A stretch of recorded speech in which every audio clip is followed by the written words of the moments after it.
Hi, this is Amrita Sukumar, and I'm bringing to you this podcast called Unsettling. Look around you. Everyone is trying to create their own story.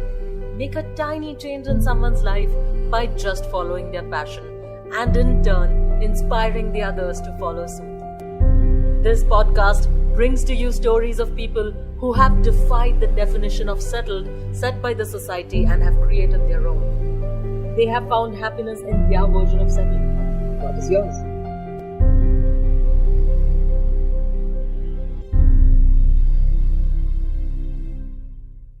Hey listeners, I'm talking to the founders of Get Beyond Limits, Ishan Sharma and Salvat Hamra. We did go live last week, but due to some technical issues, our conversation seemed fun only to us, but not the audience who were on the live. So I thought of getting them back again and asking them a few questions that I missed out on the live and also a few questions that you couldn't hear last time. So here they are. Hi Ishan, hi Salvat. Hey Amrita, hi. Hi, Amrita. We are quite excited to be once again having a conversation with you. I'm so glad you decided to take time out of your life yet again and come and record this with me. So what is up with you guys right now? What is different from the past week and today, if I may ask? Maybe our food menu. Amrita, it's a lockdown time, so nothing is much different except the self-motivation, which is necessary for everyone as of now. Okay. Oh. I think we're more motivated from last week because last week we went live with Unsettling. And this week we are more motivated. Yeah. बस check भिजवा दिया जाएगा ये सुन के मुझे बहुत ही अच्छा लगा. So last time you were not able to talk about your lives much and I want to talk about that aspect.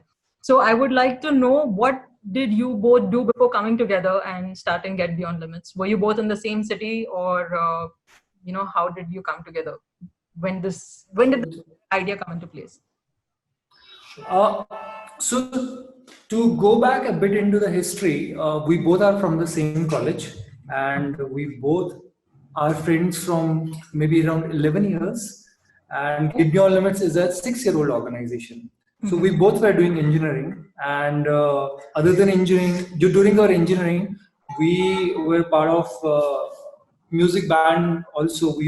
I used to learn music from Ishan. And during college days, we used to go to these small hills around our college. And at times we used to go for a night trek. So that was just for the fun, just for the fun, just for the heck of it, because a small hill is there and we should go and sleep in cold throughout the night over there. But once we got out of the college and then we moved in different directions. Ishan wanted to solve problems through tech. So he started working in tech companies apart from getting offers from a couple of MNCs. And I was figuring out what I want to do. I have an automobile background and Ishan has a computer science background. But during this figuring out time period, we both had our own journeys with the mountain. And we both were exploring mountains that were around our places. Ishan was in Bangalore. I was in Srinagar, JNK, so I was exploring things over there. And we used to have this conversation every day, almost every day, that how beautiful mountains are. And not just about the beauty, but then when you go on a mountain, it's not easy at times. It's always against gravity. You have to walk at least 7-8 kilometers. At least that's the distance that you cover. And then you have to carry your own food, carry your own water. You have to be very cautious of things. All these things, they do some kind of change in you. And we used to discuss all those things. And then one day we decided that, enough is enough.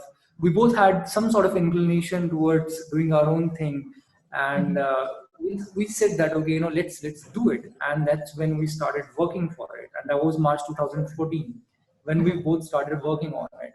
And that's how we started.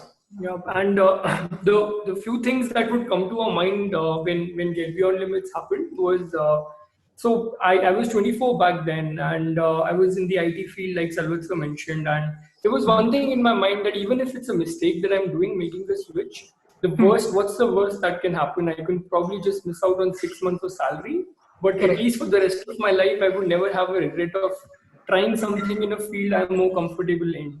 So that was a motivational factor for me. Right. And then Get Beyond Limits began. But when you quit, did you have any savings, or you just took a leap of faith?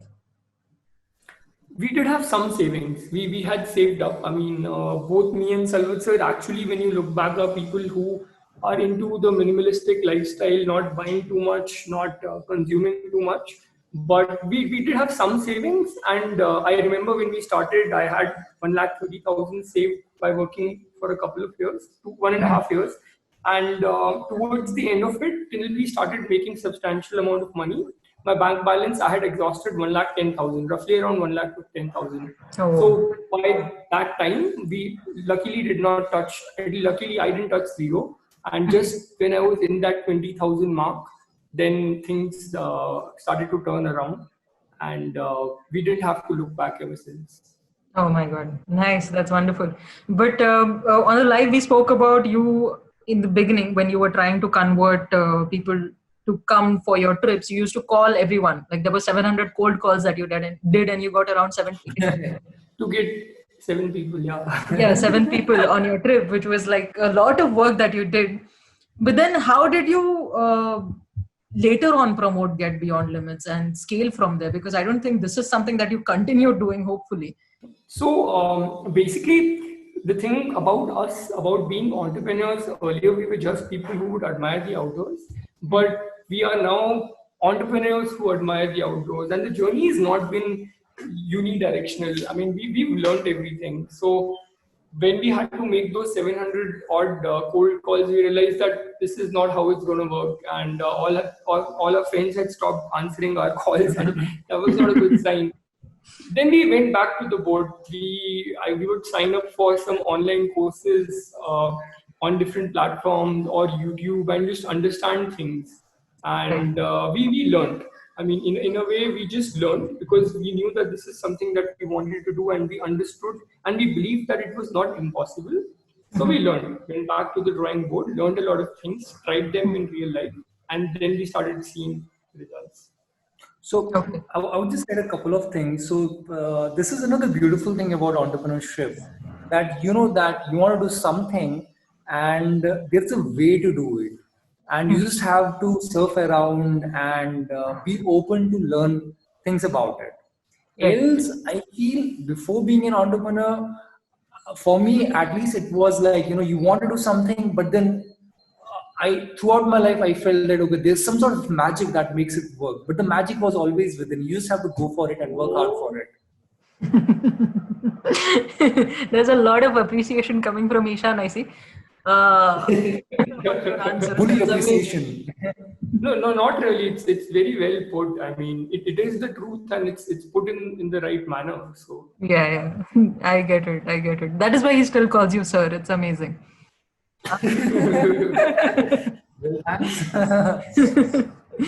But you still did not answer my question. Like, how did you, like, when did you stop calling people, and how did you start getting more people, more traffic on your website and everything? Okay. So when the initial trek happened, we took a month's time off. We were forced to take a month's time off because the other treks, I mean, we had made our 700 calls and the initial set of people who were interested had already come. So we couldn't find any other people. So we were forced to take a month off. In that time frame, we started learning new things, researched a lot of things, and then we discovered this thing called targeted marketing. And at that point of time, there was this, we were wondering that if there is somebody who likes to trek, where can we find him so that we can then tell them that we have something great you might like. So at that point of time, we were just dwelling on how we can find the right people. But we discovered something very wonderful back in 2014, which was Facebook groups. So instead of us having to go and find the people who are interested in trekking, we realized that Facebook groups is an option where people who like trekking are already there. Right. So then we joined those groups, read their guidelines, and understood how things are done there. And that's something that was one of the steps that we took, which turned things around, and then we started getting strangers on board. I think after that, it was just word of mouth. Right. Word of mouth, and ever ongoing SEO. Yeah. Yeah, Search the engine marketing optimization. part, researching about it. My God. So that was that. That's how we got the initial push through learning and understanding that our audience is present on these certain groups. Then they would come to our service. We would give it our best, and we would hope that they would talk positively about our service to their colleagues and friends. And luckily, that worked for us. I'm so happy that it worked and we are having this conversation right now. Yay. Yay. So now this question is, can anyone just get up and start a travel company that specializes in trekking and camping? You know, what are the permits or certifications that you required in the beginning? And how did you figure those out? Okay, so we live in democracy, so yes, anyone can get up and start a travel company. But starting is not the only thing. You have to run it. You have to Right. do it every day. So to start, to answer the first question, yes, anyone can start a travel company if they want to. Right. The other thing is that yes, they will have to run. They should get into detail about what they want to do. And sometimes it's you feel like starting anything because there's a lot of enthu about it, but just give it a shot. Travel yourself for a month or two, or if you want to start a trekking company, travel yourself in like peak monsoon or snow. Then see, do you really like it? Right. Once the enthu gets over, then and if you still like it, then yes, go for it. And this thing, yes, then you're ready to go for it. And permits and also it's not this particular body, the travel segment, it's still not pretty much sorted. It's not really sorted in India as of now. Okay. So there's no permit as such. Like for example, if you open a factory, then you need to get factory license. Or if you want to become a commercial driver, you need to get a driving license, commercial driving license. Right. So that's not pretty much present over here. But for permits and all, each place has its own have their own rules and regulations. Different wildlife sanctuaries have their own rules and regulation, and you have to follow that individually with different states and jurisdictions where they come in. Other than that, it's mandatory for you to do the paperwork, which is starting a company, either a partnership, proprietor, or a private limited, and later on LLP, and later on, if things go well, then you can start public limited also. Okay. Those are the options. Other than that, there are certain rules and regulations that you'll have to follow anyway.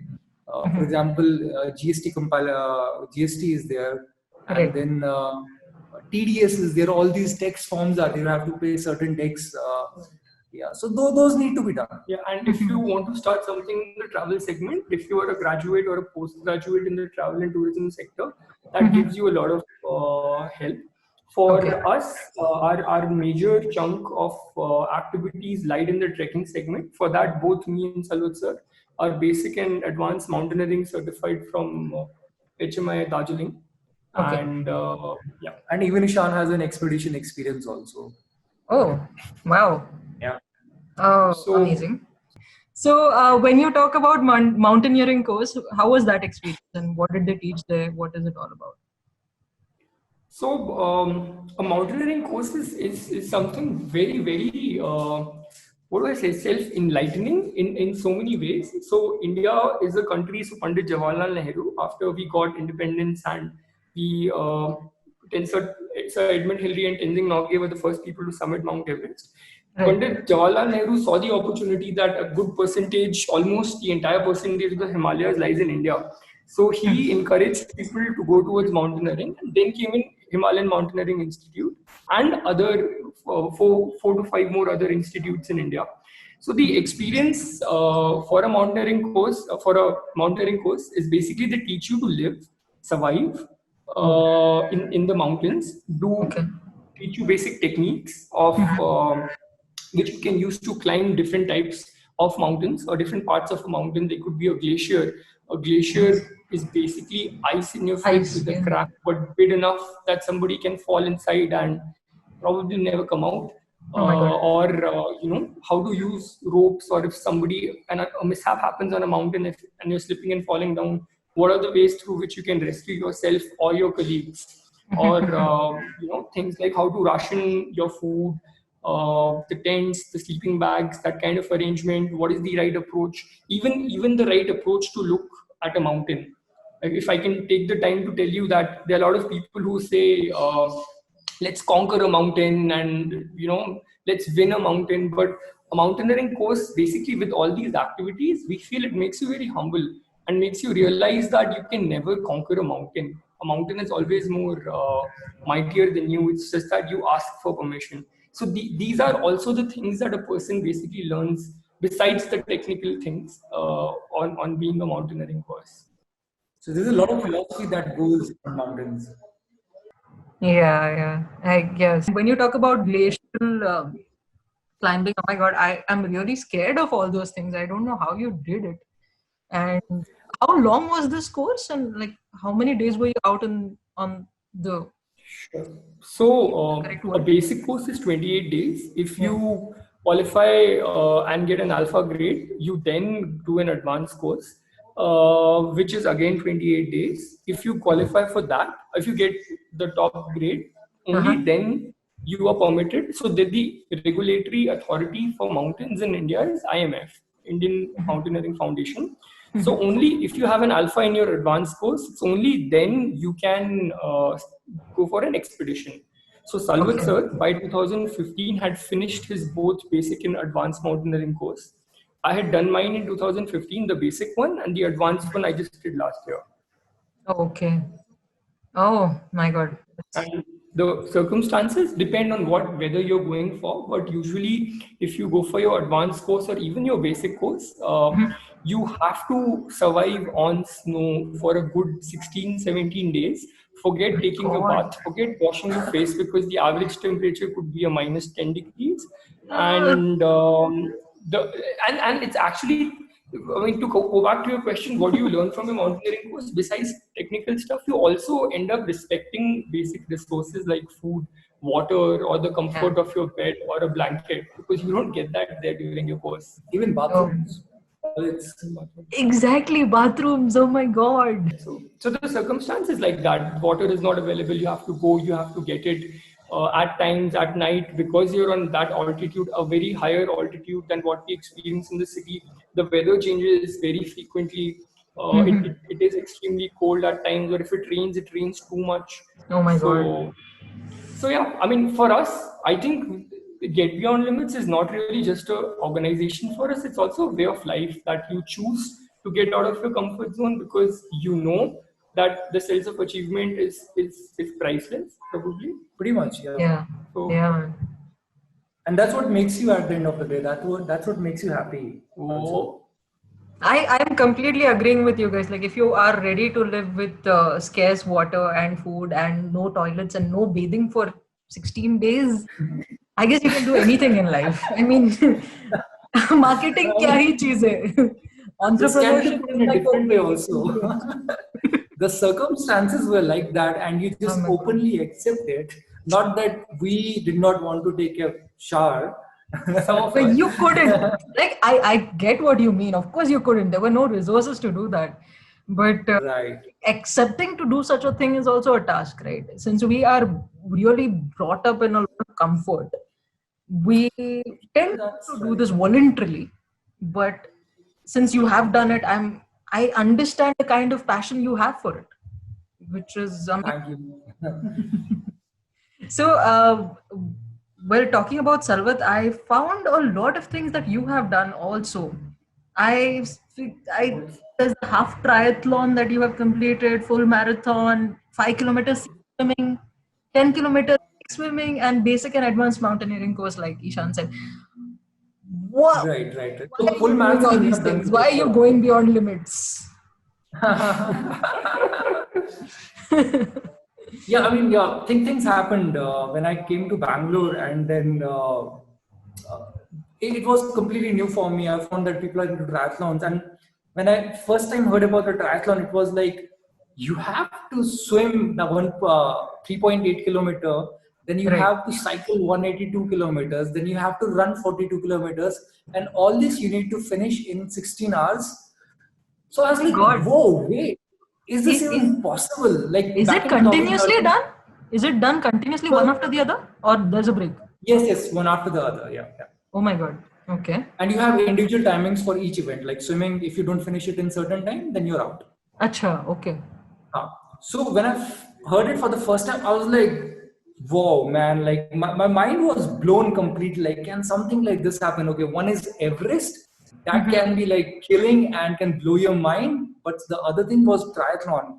So fortunately, when I came to Bangalore, I met a couple of people who were into triathlon and then started participating from a less distance of an Olympic triathlon, then slowly half. Then once again, every time it was about pushing yourself. You know that when you do it, like the last stretch, the run Is was the the most most- difficult when I did it for the first time. And then you do it, oh, you have to work on it, and then there's no way going back also. So every time you're just pushing yourself, and moreover, it's not physical at all, because after you do maybe 30, 40, 50 kilometers of cycling, your legs start hurting, your back starts hurting and Right. all. Beyond that, it's all get beyond limits. It's all like the mental thing that you do.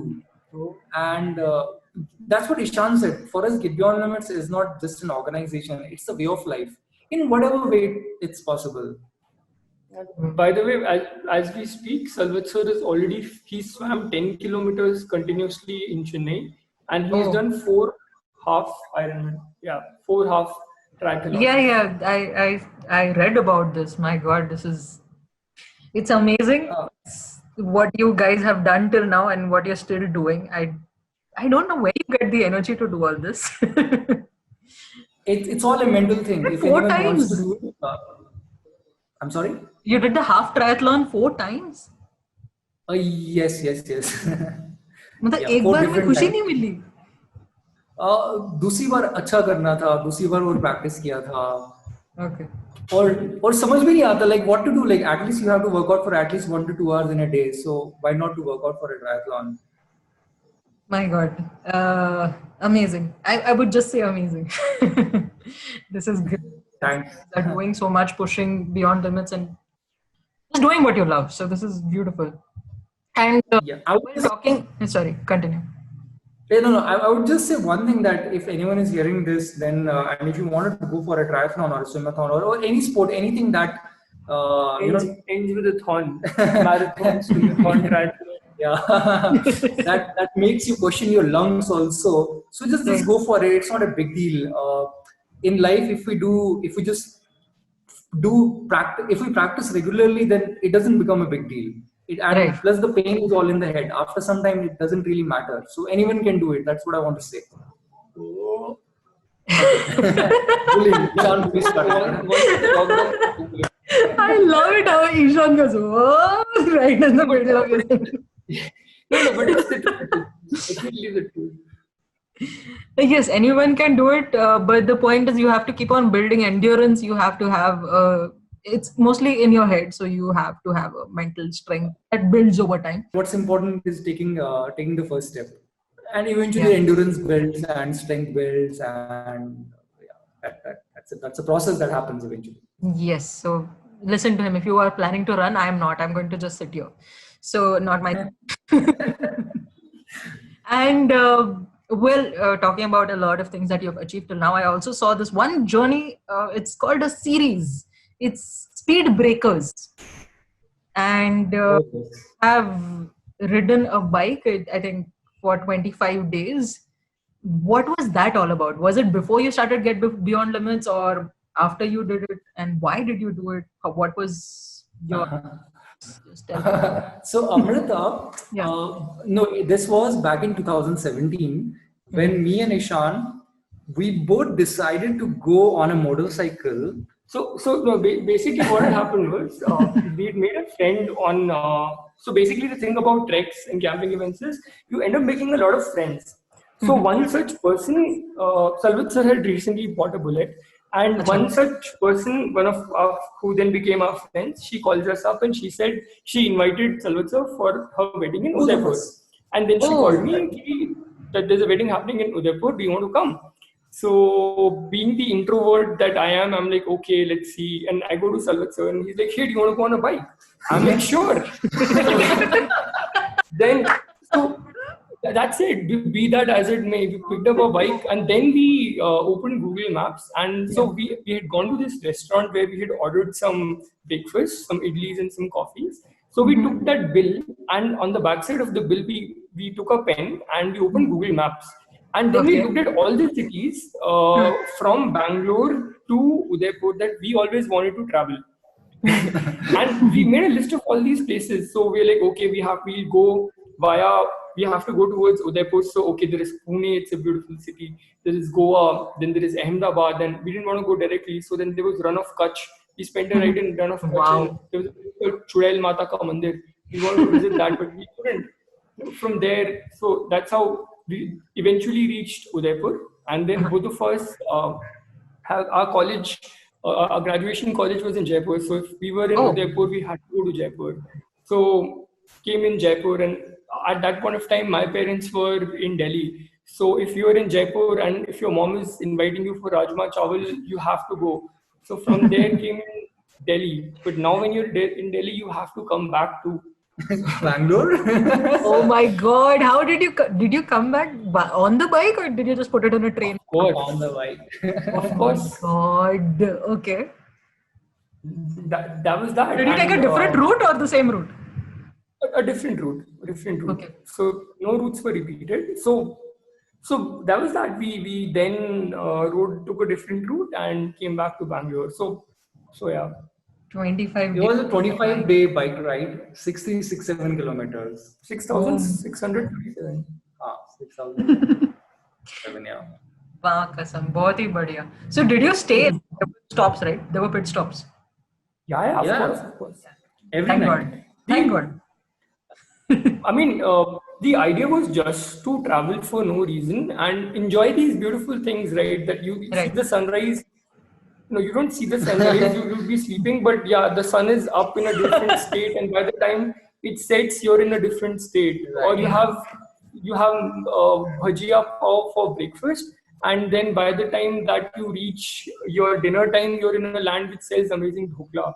So Nice. that was crazy, and I mean, speed breakers is something we can just talk on and on about because it was so beautiful. The people that we met, the hospitality of different states, different cities, the beauty of India, or the diversity. It's just too much, and there's a lot of philosophy behind speed breakers also. It's a huge country, very huge country.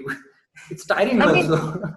I'm so glad that you did this because well, I would love to travel like that, but I don't think I can. I don't have that much patience that you have. But you know, when you talk about it, is when I realize that our country is so diverse. You can meet so many people, and I mean, I get it. You know, when you're going on the bike, you can offbeat places rather than just going to those recommended spots that everyone asks you to go. On the way, you see a lot of new things, discover a lot of new places, and I think that's beautiful. It's wonderful that you did this. You had that kind of endurance to do it, and you got beyond limits. Amazing. It's just crazy. For example, I mean, I'll give you a small example. Is so drinking alcohol and driving in India is not allowed, and it should never be. But the Yes. thing is, when we went to Gujarat, so instead of water along with your meal, they would give you chach.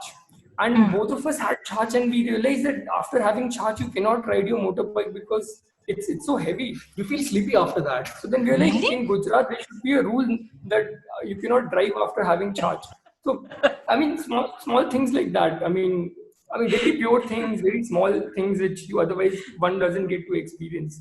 India is very beautiful that way. And people are nice everywhere. Normally, when you travel, generally people ask about safety and all, which is the right way to do it Yeah. also. Right. When you meet people, you know, like you meet simple people over there, and everyone has their own set of problems like us. So people are nice, you know, when they see you're coming from such a different place. Like people in Rajasthan seeing us coming with a Karnataka number, or Gujarat seeing us with a Karnataka number, they were like, "Whoa, people coming from that far of the land, and people become nice. They are nice. You just have to be nice with them, and they will be nice with you as well. Yes. They offer you free food, free stay, and things on those lines. And living in Bangalore, we feel that that's not possible, but apparently it is. We were offered free food at so many places. Even at restaurants, one of the restaurants in Gujarat, we were offered free food because we started enjoying the sweets that they were offering for breakfast, like jalebi all for breakfast and all. These guys saw that we were enjoying jalebis a lot. They were like, we're not taking money from you guys. Are just have come from very far. Those sweet gestures that happen only in India, I guess. Yeah. I think we can just keep on talking about this, and I would love listening to it. We'll have to have another episode for just speed breakers, I guess. True. So, if you don't mind, I would move on to the next question. Please. Sure. Right. So, talking about Get Beyond Limits, coming back to it, how much time did it take to build up a team? Now you have a big team, and get it to a level that is functioning with minimum supervision from your end.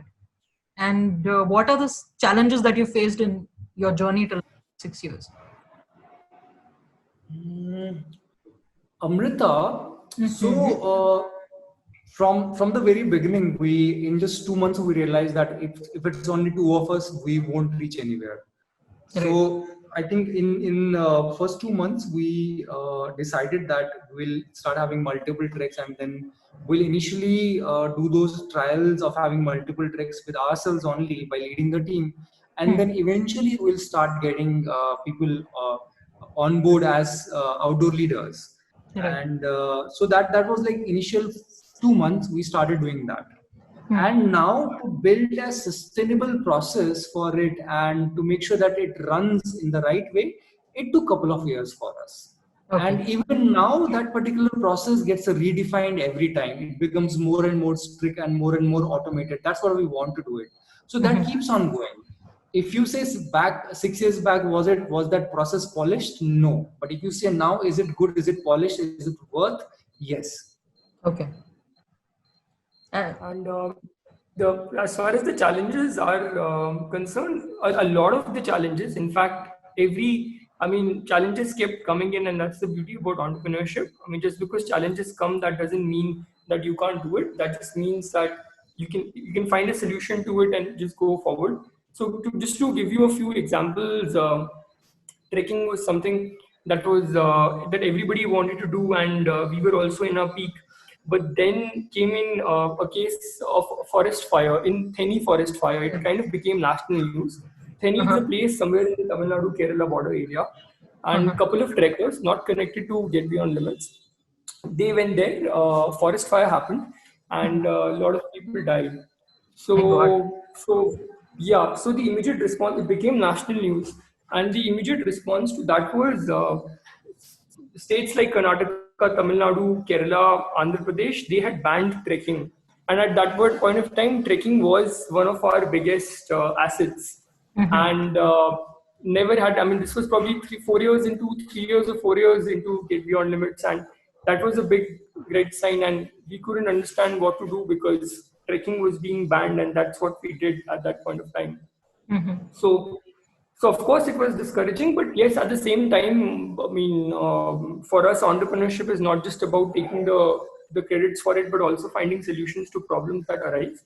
We went back to the drawing board. We figured out that we have people who like outdoors. We figured out that we have a transportation network set up, and we figured out that we have reliable homestays, regardless of trekking or not. And then we decided to launch camping, and then camping took off. So that became the other thing that we offer. So that was one of the ways, that was one of the big challenges that came to us. And there were other challenges also. For example, there was this other time which we really got demoralized after seeing was floods. So floods coming to South India is kind of becoming a regular thing now. And there was a time when Kerala and Coorg were underwater, metaphorically. And that led to, we of course had to stop all our operations. So that was also a big time where treks were not happening, and we had to once again look back at what we want to do. And Salvatore, do you want to share what we did at that time? So when the flood thing was happening, it was pretty much discouraging for us, like because you don't predict things. That's the beauty about humans also. Like you don't predict so much about the future, Right. and at that point we stopped all our treks. But then we started doing something on for our local guide in Coorg, and we started a donation camp for him. Like his farmland in Coorg, he has a very small farmland in Coorg, and couple of acres, maybe 3-4 acres max, and his whole coffee plantation was gone. And Oh. he's a local guide, so he earns his daily bread and butter only with tourists and with Get Beyond Limits and his coffee farms. That's all. So then we started some online donations for him, and apparently people were supporting because they have such a good memory with him. That he's the same guy who took us on treks. Yeah, he has a farm and all. And that was really nice to see that how people were supporting him when the Coorg floods happened. We collected a donation of It was I think maybe 30 or the phase 2 it was around 50. okay. It was roughly around 40 to 50,000 which people generously donated. And of course, all that amount was given to him. And when the flood happened, his house was also damaged and he had to be moved to a temporary establishment created by the government. But thanks to the love and support which everybody had given for him, I mean, that must have been a small contribution only, but it helped him get back to his feet. Wow. That's a beautiful story. But like when you're talking about adversities, did you ever question yourself? Like, did you ever feel that what you were doing, is it right? Or did you ever feel like finding a backup option? So we do ask this question, like from 2018, we always ask this question to ourselves. In fact, both the questions, like what are we doing? Are we doing it in the right way? So for the same reasons, we have certain things that we started from day one. Like one is Project Green. Project Green is collecting litter from these beautiful places. That's what we do. That's like part of giving back to these beautiful mountains. So and at the same time, we always try to make sure that our treks are as friendly as they can be. For example, we promote people getting their own lunch boxes and making sure that their bottle is maybe a steel bottle or something like that, not a plastic bottle. So that their packed lunch doesn't get packed in a plastic polythene, because that's what locals do. So if we carry our own different boxes and our own bottles, then the locals do not, I mean, then there is no use of plastic altogether. So those things we have been doing, and we have been pushing all those things so that trekking can become more and more sustainable. So just to give a bit of a more backdrop, there's a small bridge. Like one is people in Bangalore and their expectation. Second is now people living in far homestays. For them, they want people. They want to be at their best behavior, and somehow they don't understand that. Giving food in plastic bags for convenience purpose only is harming the nature, and so we're trying to bridge that gap. It's like a cultural gap, and that's from our side. And the second thing is, as a backup option, what we are thinking, like for example, when the Theni fire happened, we started working on the camping part. And then there are certain modules that we have, and now during the lockdown period we are working on. And once we work completely on them, then we'll make them live. Yeah. So I think up till before the lockdown happened, the COVID-19 lockdown happened, we never really thought of a backup. I mean, we thought of things we can add to Get Beyond Limits that would make us more future-proof with regard to the changing climate. So we've constantly added things, but as a backup, not really.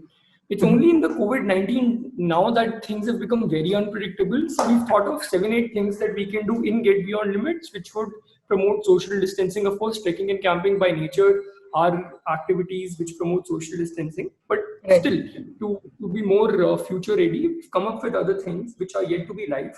They will be live if the conditions become favorable. Yeah, that's the kind of backup we've had, but not as an alternate.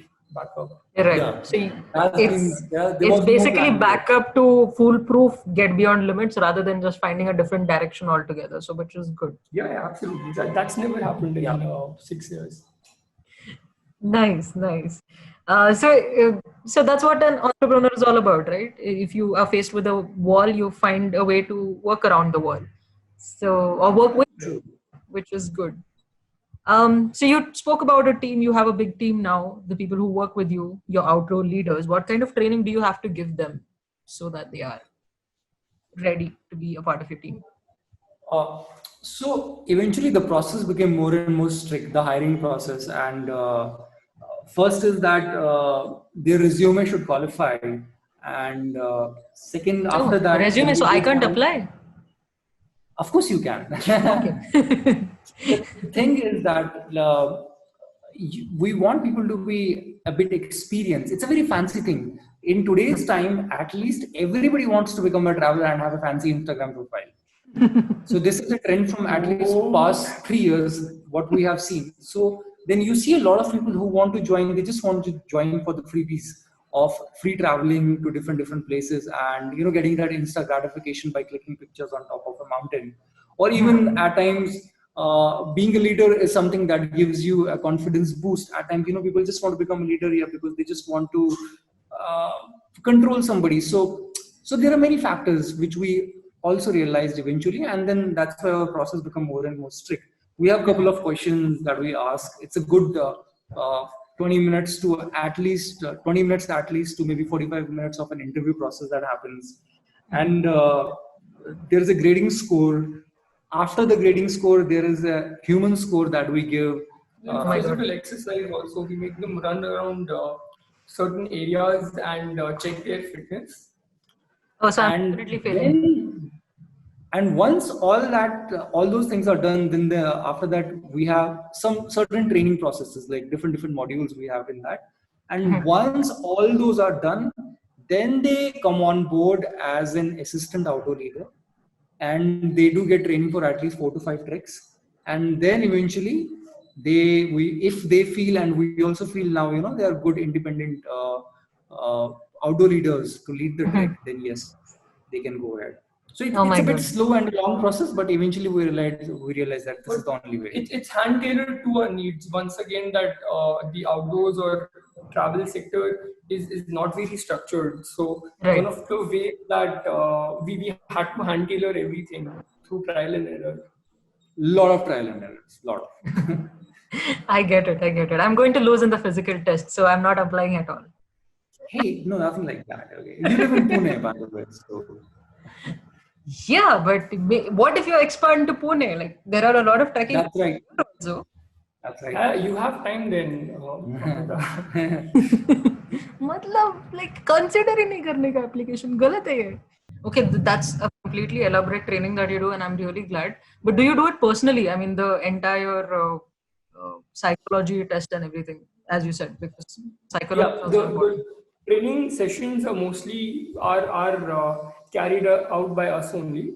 As far as the interviews are concerned, yes, we are present when the interviews happen.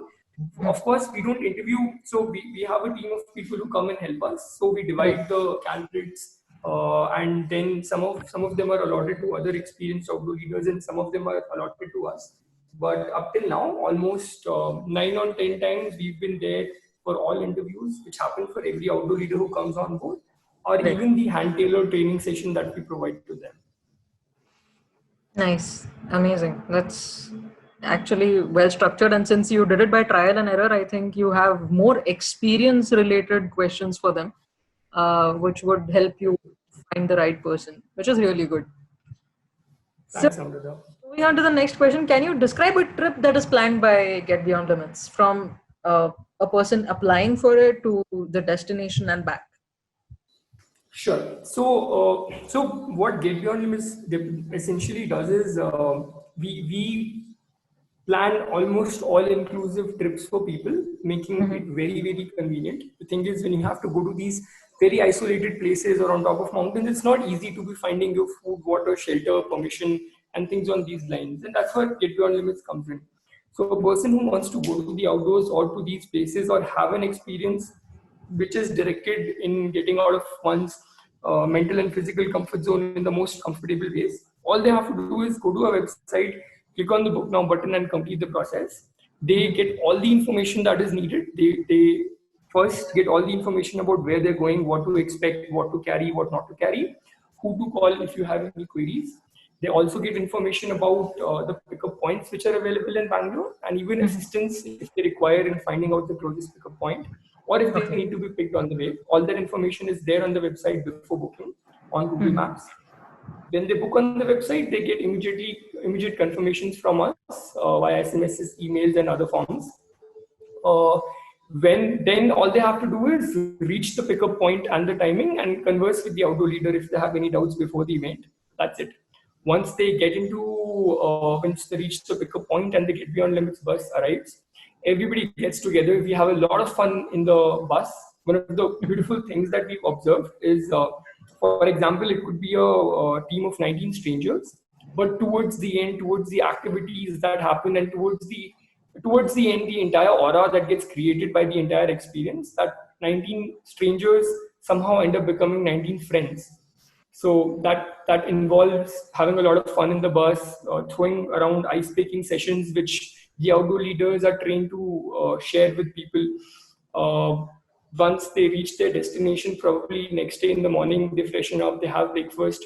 Our locations are usually very, very remote. That's what makes it very special as well. So there could be a homestay on top of a mountain, or there could be a homestay next to a river. There could be a homestay in the valley next to the jungles, and so on, next to a lake, a campsite next to a lake.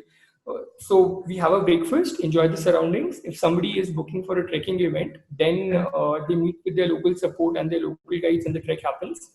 We come back. All the Get Beyond Limits events, if it's possible, there is a campfire that happens. So we do a lot of activities around the campfire. In camping events, after the campfire, people get the chance to sleep under the stars as well, because they generally sign up for camping and sleeping in tents and sleeping bags. So that happens. The next day morning, we would wake up, do a couple of more activities, explore what the area has to offer. If you're going to a place which has very rich local food, we go and experience the local food, have the local coffee, have the local tea, and cover something else on Sunday and come back to Bangalore. And meanwhile, have a lot of fun and have a very safe experience. So if somebody looks for a corporate outing, a trek, a camping event, a day event, a night event, 24-hour event, all of these events have this essence.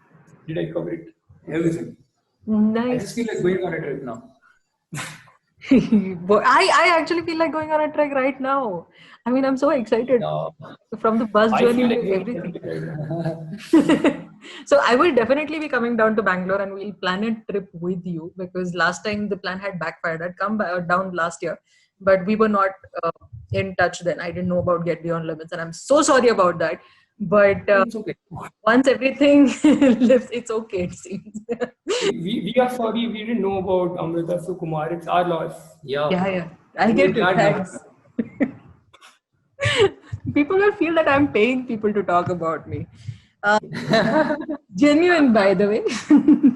Absolutely. Feedback is genuine. They actually think I'm awesome, which is absolutely. No, but definitely. Once this entire thing boils over, that's the COVID-19 situation, and if everything is, either we accept this and learn to live with it, or we finally find a vaccination. Whatever happens, I will definitely be coming down to Bangalore, and I'm going on one of your trips. Definitely. Most pleasure will be all ours. Yep. And I'm not going to apply online. I will directly come to your office. Of course. The pleasure will be all ours. Yeah. It's nice. No, I can threaten people. I feel so nice. Just a word of caution. We had 700 friends before Get Beyond Limits happened, and they eventually stopped picking up our calls. Oh my God. Now I'm really scared. So, oh God. So when you talk about all this, is this women friendly as well? So what do you do to make sure that it's women friendly? Because that is a query that most of the women have, that I mean, if it's a night trek, is it safe for us, and what do you do for it? All right, yeah. So here we go for this.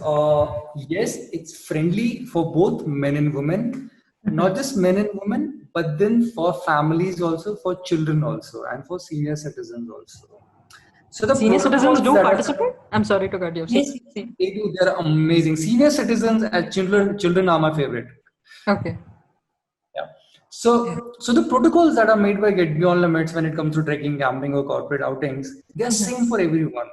It's us humans that we want something special for children or for men or for women or for boys or for senior citizens. But the protocols for safety remains same for everyone.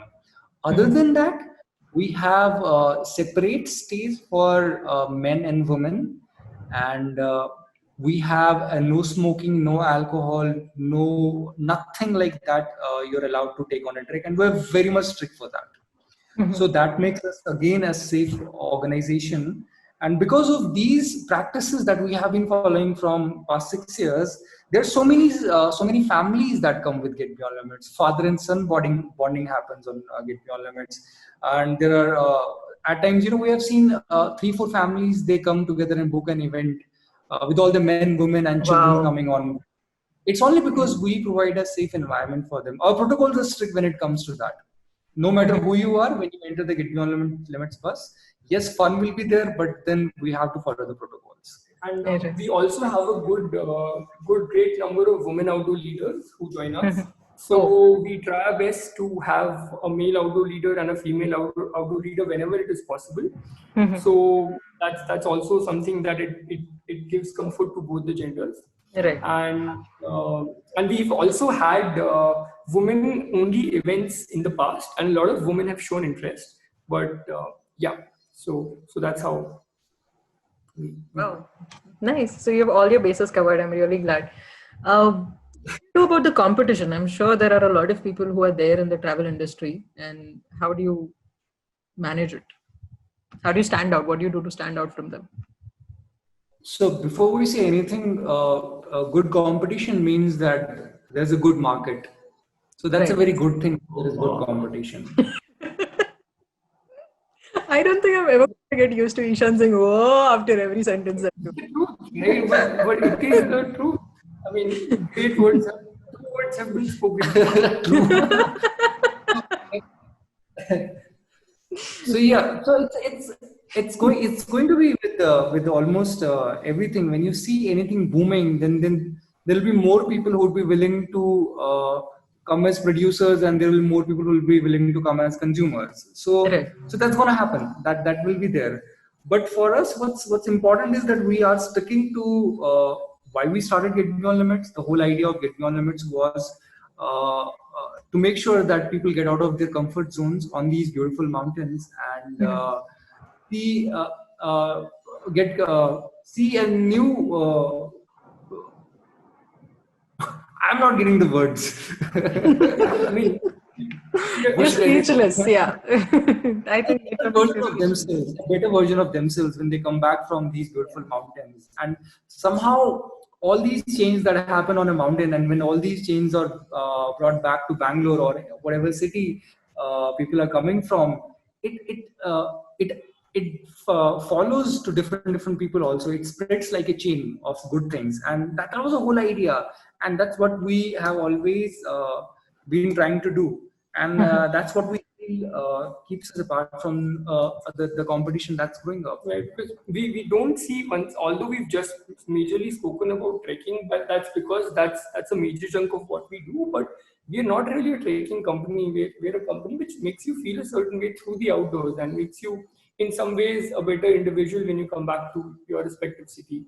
So, and competition is always there. To be very honest with you, in the service industry, it's just a matter of time that somebody copies your initiative, and we've been copied left, right, and center. In fact, some of our greatest competition now is people who we've trained as outdoor leaders, and they could just go and replicate what we've done. That's a challenge for anything that you do if you're in the service Right. industry. And that's not happened just once. It's happened multiple times, no matter what you do. So So that competition is always there. A lot of it is people who inspired by because we've been around for 6 years, but that's the thing. Competition does stay. A lot of it gets created through the initiatives that we take, but for us it's okay. As long as lives are being touched and people understand the beauty of the outdoors and getting out of their comfort zones, we're fine with it. Nice. So I guess your competition, you know what you have to do. And I think it's basically quality, right? The moment you provide some kind of a quality service, people just flock to it, no matter how much the competition is. And Sure. so I've heard a lot of, I've heard a description of what all you do. So I guess people will choose you. You spoke about the green initiative that you take. Spoke about recycling and upcycling. So can you elaborate on that? Yes, absolutely. Very, very gladly. So, Project Green is so when Get Beyond Limits began, we were clear on the fact that we want to learn from the outdoors. And part of it is this, that when you go to these beautiful places, you might be standing on top of a mountain, looking at that incredible view in front of you, enjoying the wind, which is probably gushing through your hair, or the clouds in which you can see, but you would probably be stepping on plastic. And it's sad, the amount of plastic which is in the mountains is incredible. And the sad part is nobody goes to clean it up. And right from the first ever trek of Get Beyond Limits to the one that we did in March, which was the last one before COVID happened, every event we would pick up litter and get it back to Bangalore. Every event. So we've done somewhere around 1,000 events. And people have really participated as well, understanding that this is something good.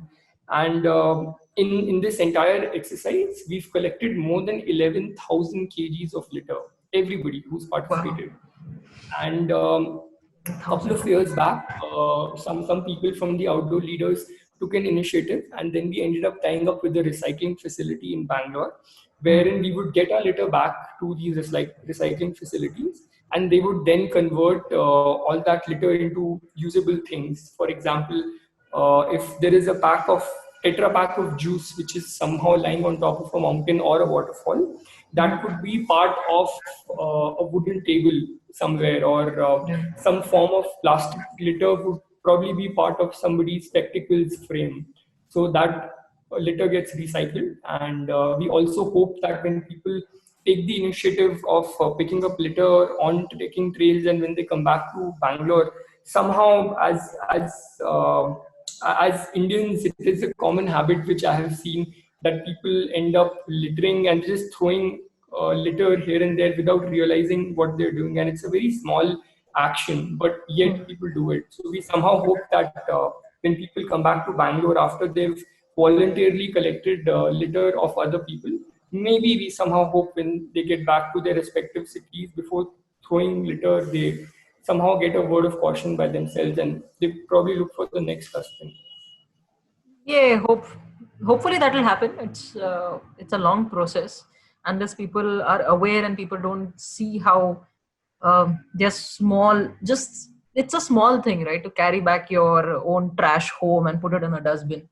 It makes such a difference if everyone does it. Hopefully it will happen and we'll have a cleaner, greener city. The chocolate wrappers, or any small polythene, or even a biscuit wrapper, or juice Tetra pack, they're barely like 10, 15, 20 grams. Yeah. They don't even take any space. You just crumble in it, put it anywhere. It's as good as I know, but the point is, since it's ingrained, right? It's been ingrained since a very long time. You see other people doing it. It's leading with example. So, of course, I've never been on a trek, but I have been on trains a lot of times, and I have traveled from Pune to Kerala, which is my hometown. And what happens is, at least in the beginning, before the Swachh Bharat thing had become live, people used to just throw everything out of the train windows. A lot of things out of the train windows. And when I saw them, even I used to do it as a kid. But then people made us aware, at least when we get a kind of an education, people make you aware that, these things are not recyclable. They are not going to decompose into the earth. So you have to be more careful, more cautious. And when that happens is when at least you as an individual start doing it, carrying a small bag, putting everything in that, and there's a trash can right in the train which people don't get up and use. So you start using that, and hopefully you are able to inspire someone else to do the same. Absolutely. Right. It's just a hope. Like, you just lead by example and people keep doing it, and eventually everyone else learns. Right. Absolutely. I hope that happens. So, well, how would you summarize the journey of entrepreneurship in a word? That's what Ishan asked me to ask you guys. What? I can edit it out as my podcast. I can ask anything. So, Are, Salvat sir has a word. We were actually talking about this, and I mean, we wanted to basically tell everyone who ever decides to pursue something different that, at least from our experience, it is not something that you by default know. It's something that you should be ready to learn, and it's only then you can do it. So that's why I requested Amrita to ask us this question so that we can tell you, listener, that nothing is impossible. The word which we want to use to summarize our journey is what Salvat sir is going to share with us now. Amrita, one word that can summarize entrepreneurship for us is evolution. Okay. So everything is new for anyone who comes into entrepreneurship. Everything, every day is going to be new. It's not going to be same, and you have to evolve every day. Not just the things that are around you, not just your team and all, but you have to evolve your mind for almost everything, and it starts getting reflected in your personal life too. You know, as an entrepreneur, your mind is always occupied with things that you want to do at your office, at your work and workspace and everything, what's going to happen now, tomorrow, and things like that. So you realize that how time is important. You rather put 2 hours into something, or the least that you can do for yourself is don't do anything, just be in that space where you're not doing anything, but you know that you don't want to listen to anything that will be negative for you. You don't want to lose your energy on something that's not going to be worthwhile for you. So that's what entrepreneurship has taught us, like the evolution, the value of the time that you have. So one word is evolution. It's going to be always learning for you, and time is a very beautiful thing. I rather sleep and do nothing than doing something that's going to drain me and make me less of worth that I am right now. Right. So, Ishan, I'm taking over and I'm going to do whoa. That's why Sean is not doing any whoa, because you did that. Whoa. Exactly. That is why I said I'm going to take over now. This was actually a nice revelation because it is going to help me as well. I realized that in my process of starting this unsettling podcast and getting it to where I am today, as we discussed, the first step would be to just start without thinking much. Second is a vision, and third, as you said, is time. Instead of worrying what is going to happen next and breaking your brains over it, just find solutions to the problem and everything will follow. Hopefully. That's what I understood from the entire discussion that we had till now. And you are summing up it in such a nice way. Thank you. I have not paid these people, I swear. So coming to the final question, it's called, what is your definition of settled? I asked it on the live, but I would ask it again because we were apparently not audible people. I think Salvat sir needs to answer it this time. Yeah, you got preparation time also for 1 week. Yeah, I wasn't aware that we are getting the same questions. So, but still. Oh, so, really? Ishan did not mention that. I did send it to him. Okay, we are done fighting. Continue. Amrita, I feel that okay, this is just a personal opinion. Philosophy. I can sense woe coming. So I personally feel that nothing is settled in this world and everything is unsettled. But as human beings, we have this habit of having control over everything, giving definitions, characterizing everything into boxes and just feeling that yes, we are being control of things. We know what we want to do. We know what you have to do. If you see, no disrespect to anyone, but then we are just following what we have been told, and they are following what they have been told, either with respect to the food that we eat, or the job, the relationships, anything for that matter. It's just a pattern that we are following, and everybody wants to feel that they are settled, but in reality nobody is settled. We just need to look at ourselves, and we are all unsettled, and we are just pretending that we are all settled, until unless we don't get comfortable with the feeling of being unsettled on this planet Earth. I think there's going to be a huge bridge between the happiness and the reality of a person. That's what is unsettled for me. It's Oh my that God. bridge, and you always want to minimize that bridge. Right, so Ishan, 1, 2, 3, let's go. Whoa. Whoa, I'm gonna do whoa for myself. I think that's a good answer. That sums up actually what my idea of starting this podcast was. But thank you for summarizing it for me. I'm going to use this somewhere now. Hey, thanks. I'm glad at least somebody could understand that. If you did. Yes, I did. Ishan, you're not. Teri bari aa gayi hai. So now, what is the definition of settled? Oh, I also have to answer? Yeah. It's not. You're not one unit, no? But दो जिसमें एक जन नहीं है ना इधर. I thought it neutralized, right? I answered in line with. Yeah, you can say that if it's the same answer, it's fine. I will not penalize you, I swear. So, what is the question? What is unsettling? Or What is settled? What is settled for you? What is settled for me? I think settled for me is something. It's a state of mind, and also a state of course, accompanying things like finances and things on those lines. But more than that, primarily settling down for me is a state of mind where you are probably content with what you want to do, and yeah, it's a state of mind where you're content. Whoa. That was so fake. That was just absolutely fake, man. Hey, no, come on. More emotion to it. My book was true. Like, it's deep and simple and short. Acha. ठीक है. So we have actually come to the end of the discussion, and so much for doing this once again. I mean, I know you have taken like 2 hours of your life to do just an unsettling podcast because, well, the first part was really unsettling.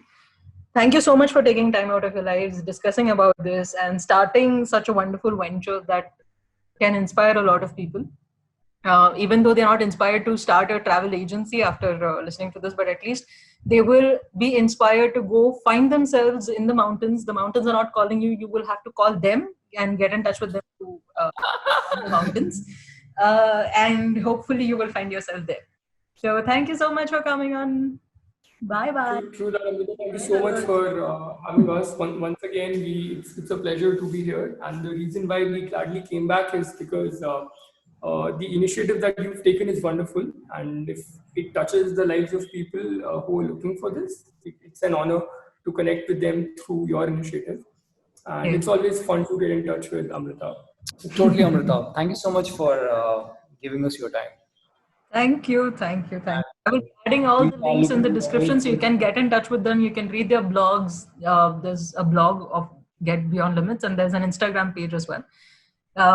So you can get in touch with them. Absolutely. There is a Facebook page. There is a YouTube page as well. There's a Twitter page as well. Okay. So any way you can get in touch with us. If you're looking for Salvat sir or Ishan, you can just get in touch with Get Beyond Limits. And right, I've come through unsettling and I want to get in touch with Salvat sir. And you'll immediately get a response from Salvat sir. So don't have to worry about anything. Just mention unsettling and we shall be there. Yes, finally. Okay, man. Thank you so much. All the best, Amrita. Amazing venture that you have started. Hello, people. Thank you for tuning in. If you like this episode and you like Unsettling, all you have to do is give me a feedback. And for that, please visit my Instagram page, that is amrita_sukumar_unsettling. And well, you can send me a DM or you can send me a mail. All the details are there on that page. I would love for you to just tell me how you feel. Yeah. And I will get back to you. And if you have any people who would like to share their stories, you have to let me know, because I would love to listen to them. Till then, stay tuned to Unsettling. Like, share, subscribe, follow, let your friends know, and stay safe. Yeah? Bye.